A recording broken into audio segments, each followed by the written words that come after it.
Boa noite. O tema escolhido foi a heterogeneidade na aplicação da Lei de Execução Penal nos estabelecimentos prisionais brasileiros.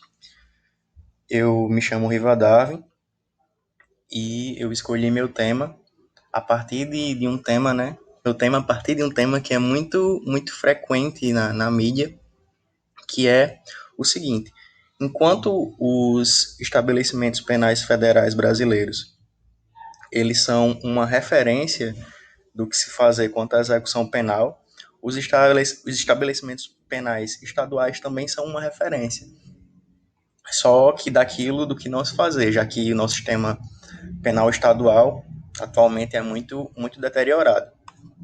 E eu fiquei curioso diante dessa situação, porque tanto nos estabelecimentos estaduais quanto nos estabelecimentos federais é aplicada a mesma lei. E, diante disso, eu procurei buscar as causas desse problema, né? Eu elaborei aqui o problema, né?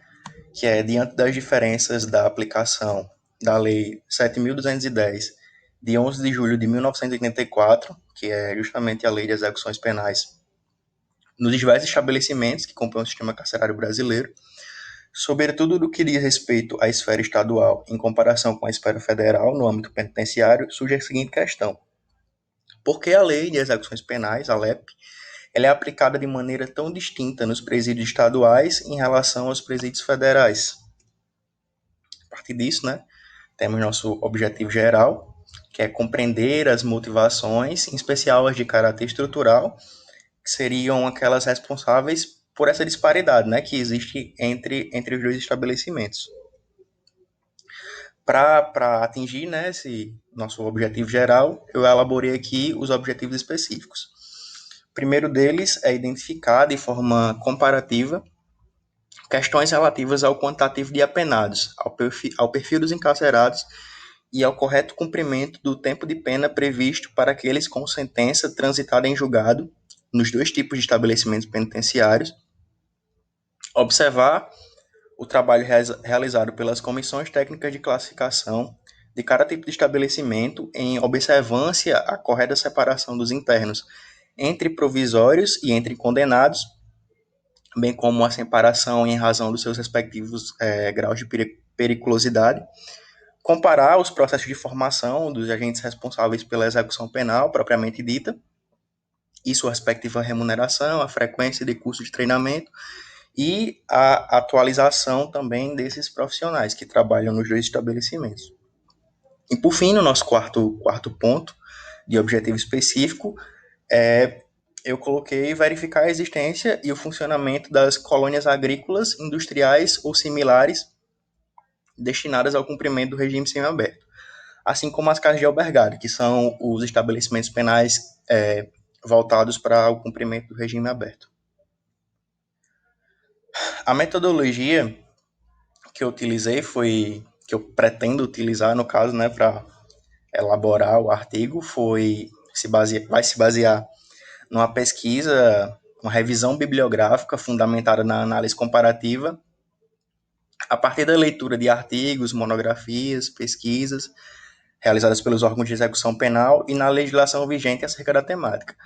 Nesse caso específico, a legislação que eu peguei foi mais de alguns órgãos de pesquisa que trabalham com o sistema penitenciários ligados ao governo, ao Ministério da Justiça, ao DEPEN, que é o Departamento Penitenciário Nacional, esse tipo de coisa, esse tipo de órgão. É uma metodologia aplicada e descritiva, e o método que eu utilizei foi o método hipotético dedutivo, que meu roteiro provisório, em conformidade com os objetivos específicos, traz aqui a introdução, que aborda mais essas questões gerais, né, do surgimento do sistema penitenciário federal, por que ele surgiu, de onde se originam os problemas do sistema penitenciário estadual, né, fala um pouco dessa questão do crime organizado e tudo mais. No ponto 2 a gente traz um enfoque aqui na estrutura dos estabelecimentos, em conformidade com o ponto 1, que ele vai trazer o perfil dos encarcerados, né, escolaridade, cor, Os diversos aspectos, né? As características, quantos filhos tem, esse tipo de coisa.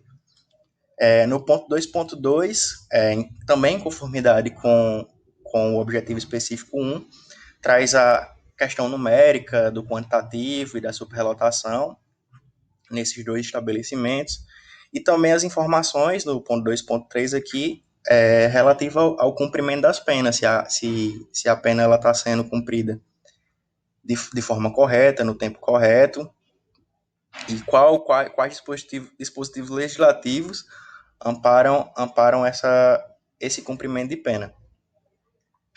No ponto 3, que é em conformidade com o ponto 2 dos objetivos específicos, traz aqui as informações relativas às comissões técnicas de classificação, como são integradas, como são treinadas e se há, né, efetivamente, comissões técnicas de classificação compostas corretamente em ambos os presídios, em ambos os estabelecimentos penitenciários. Aqui, a continuação, né, do roteiro provisório, que, em conformidade com o ponto 3 dos objetivos específicos, traz a formação dos agentes penitenciários, falar um pouco sobre isso, no ponto 4.1 sobre o treinamento e a formação profissional, vai falar sobre os cursos continuados e o curso de formação desses dois tipos de agente, a forma como é feita, as diferenças. Questão de remuneração dos profissionais que compõem o sistema federal e os sistemas estaduais. E no ponto 5, que é em conformidade com o último do objetivo específico, né, que fala aqui acerca das colônias agrícolas e das casas de albergado, quanto à quantidade, como são estruturadas no Brasil esses estabelecimentos, que também são estabelecimentos penais destinados à aplicação de outros regimes que não fechado. E aqui a gente traz, no último ponto, né, dessa parte de discussão, o 5.2, também em conformidade com o objetivo 4, que é o fim do regime semiaberto e o desencarceramento, que é uma proposta, né, do Ministério da Justiça, também tem algumas leis tramitando no Congresso nesse sentido, de acabar com o regime semiaberto, e eu pretendo, né, discutir um pouco sobre as motivações que as pessoas que defendem essa corrente se utilizam, né? Que é a conclusão e as referências.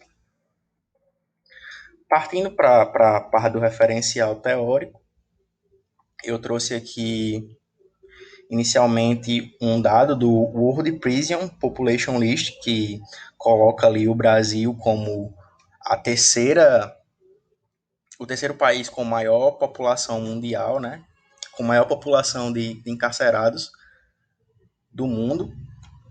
Em seguida, eu trago esses dois autores aqui, Rangel e Bicalho, que eles falam o motivo porque o sistema penitenciário ele começou a se superlotar a partir do início dos anos 2000. Eles falam aqui: a presente situação das penitenciárias brasileiras decorre principalmente da mentalidade punitivista que passou a predominar nos tribunais brasileiros a partir do final da década de 1990 e começo dos anos 2000. O Estado se viu impossibilitado de promover uma execução penal eficiente, possibilitando um terreno fértil para o aparecimento e a disseminação de diversas organizações criminosas. Aqui a relação entre essas duas referências é que o Brasil, né, ele passou a ter uma mentalidade mais punitivista, e isso cabe até um aprofundamento. O Brasil passou a ter uma mentalidade mais punitivista, e isso acabou gerando uma superlotação dos presídios e um ambiente, de certa forma, fértil para o surgimento, a complexificação e a disseminação de organizações criminosas, né, que tem seu núcleo de atuação justamente dentro dos presídios, por conta dessa dificuldade do Estado em reprimir essas organizações. Aí aqui eu dou continuidade, né, ao referencial, trazendo alguns dados, dando uma breve introdução, né, sobre essa questão da estrutura do perfil dos presos, trago aqui dados do Infopen, que é o Levantamento Penal Penitenciário, realizado pelo DEPEN, que é um órgão filiado ao Ministério da Justiça, que divulga anualmente esses dados. Aí ele fala aqui, inicialmente, da população dos presídios estaduais. A população que predomina nos estabelecimentos estaduais é composta, sobretudo, por homens que integram um regime fechado, possuem idade que varia entre 18 e 41 anos e se identificam como preto ou pardos, possuindo até um ensino fundamental completo, o que, do ponto de vista social, é um indicador de baixa renda, baixa formação escolar, ou seja, são pessoas mais pobres, pessoas negras, que recorrem ao crime e são recolhidas nos presídios estaduais. Aqui o Infopen, ele também traz os dados referentes aos internos das penitenciárias federais. E comparando aqui, dá para ver que é um perfil completamente diferente. Ele traz aqui 637 internos, né, que é a quantidade interna do presídio, que ocupam todos o regime fechado, estão dispostas em celas individuais de 6 metros quadrados, o que é totalmente o contrário, né, dos presídios estaduais, assim como estabelece a lei de execuções penais, possuindo apenas internos de sexo masculino, que encontram-se na faixa etária dos 30 aos 60 anos. O perfil de preso que se encontra nos presídios federais, eu falo um pouco sobre isso, no referencial, são justamente os presos que eles são responsáveis por promover a liderança dessas organizações criminosas. São, em geral, pessoas com um grau de escolaridade maior, e, em geral, como foi visto aqui, mais velhas, ou seja, é um perfil totalmente diferente. Tanto dos presos quanto também do estabelecimento, né, que comporta muito menos presos, que comporta celas individuais, esse tipo de coisa.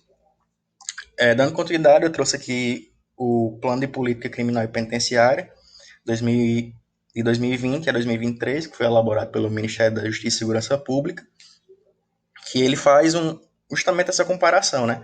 Que enquanto o SPF, que é o Sistema Penitenciário Federal, possui 1.040 vagas, das quais 367 encontram-se desocupadas, né? A, a, eu li que eles sempre procuram deixar, né, as vagas desocupadas para situações emergenciais, o que é totalmente o contrário do sistema estadual, que possui 441, 309 vagas, necessitando ainda mais de 300 mil vagas. Ou seja, o número de vagas que se necessita no sistema estadual é quase exatamente o número de vagas que eles têm, para você ver a superlotação que existe nessas casas penitenciárias. Dando continuidade aqui, falando um pouco sobre os regimes, né, de cumprimento correto, o correto cumprimento dos regimes da pena, eu trago o César Roberto Bittencourt, seu livro Tratado de Direito Penal, parte geral 1, que ele fala justamente sobre a importância, né, dos regimes de progressão da pena para a ressocialização do preso. Os regimes de cumprimento da pena direcionam-se para maior ou menos intensidade de restrição de liberdade do condenado, sempre produto de uma sentença penal condenatória. A sanção aplicada possibilita o apenado progredir ou regredir nos regimes, ampliando ou diminuindo seu status liberatis. Né? E eu trouxe citação porque eu tive a oportunidade de ver que em muitos estabelecimentos penais, principalmente estaduais, essa regra aqui ela não é cumprida. Os presos ficam além do tempo, né, em regime fechado, e não tem sua situação assistida. Eu trouxe um trecho aqui do Código de Processo Penal que ele fala que conversa justamente com a situação que fala que a prisão ela será considerada ilegal quando alguém tiver preso por mais tempo do que determina a lei. E é justamente isso que acontece, quando as pessoas elas ficam mais tempo do que deveriam no regime fechado.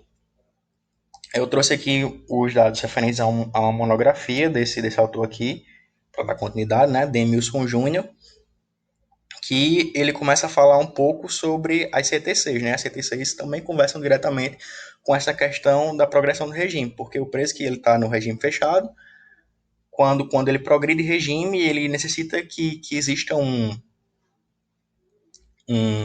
uma casa de albergado, para ele cumprir o regime semiaberto, uma colônia agrícola, industrial, esse tipo de coisa. E essa classificação, ela é feita pela CTC. São as comissões técnicas de classificação, que vão definir todas essas questões relativas ao preço. Ele cita aqui. Um dos pontos mais sensíveis das penitenciárias brasileiras, principalmente aquelas que compõem o sistema estadual, é o estabelecimento do programa individualizador da pena, pela questão de ausência de técnicos e de treinamento dos indivíduos que elaborarão as comissões técnicas. O Demilson ele cita também a questão dessa falta de profissionais especializados, né, para promover essa classificação.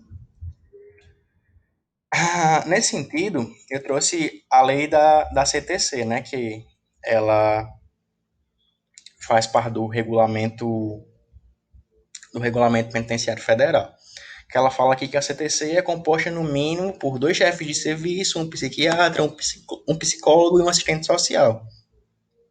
Essa realidade é uma realidade que ela é observada apenas nos presídios federais, porque na maioria das casas, nos ambientes de detenção estadual, a CTC é composta apenas por um agente, um agente penitenciário.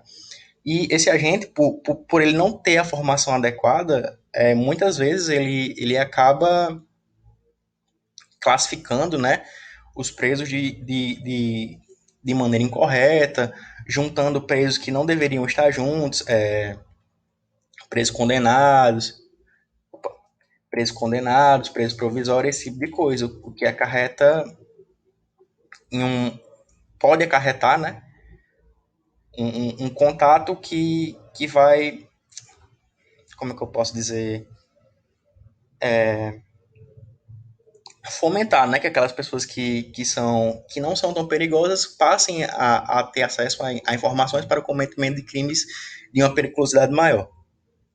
Enfim, trago também esse dado aqui do Infopen de 2019 que fala um pouco da quantidade das casas de albergado e das colônias agrícolas, né, que são os ambientes destinados ao cumprimento dos regimes semiaberto e aberto, para vocês verem um pouco como há uma disparidade entre o número de casas penais, de ambientes destinados ao cumprimento da pena e da pena em regime fechado e esses aqui que são referentes aos demais tipos de progressão.